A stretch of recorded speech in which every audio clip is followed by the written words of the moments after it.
Two cops among 7 suspects detained in relation to Ocherios killing. Security guard charged for beating 14-year-old boy at bus stop.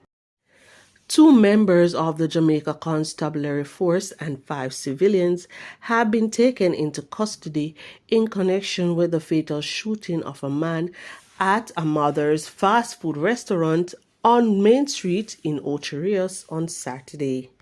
The news media was informed by a senior detective that the police constables and the civilians were picked up on Saturday as a part of a major search for the suspects involved in the murder of 30-year-old Kajay Sims of Bartlestown, Gale St. Mary. Mr. Sims was gunned down inside the popular fast food restaurant during a brawl with a group of men.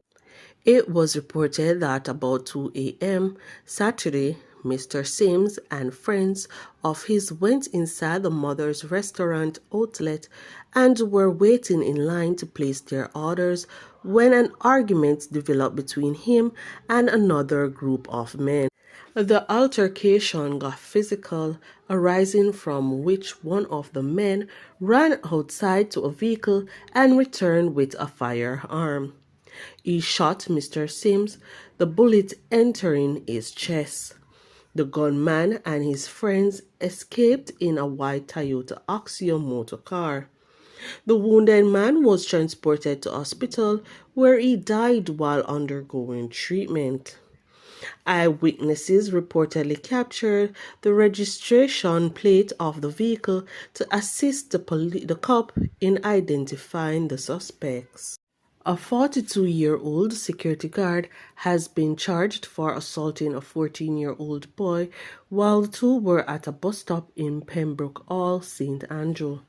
The police stated that the teen was dragged along the roadway by the man. Dwayne Limond has been charged with assault occasioning bodily harm and malicious destruction of property. His court date is being arranged. The incident happened on the morning of January 25th.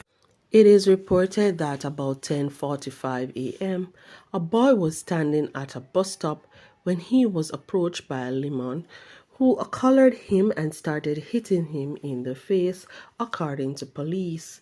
The teen was allegedly then dragged along the roadway, causing bruises to his body and damage to his school uniform. The police were summoned and Limond was arrested and charged. The boy was treated for his injuries at hospital. Investigations continue.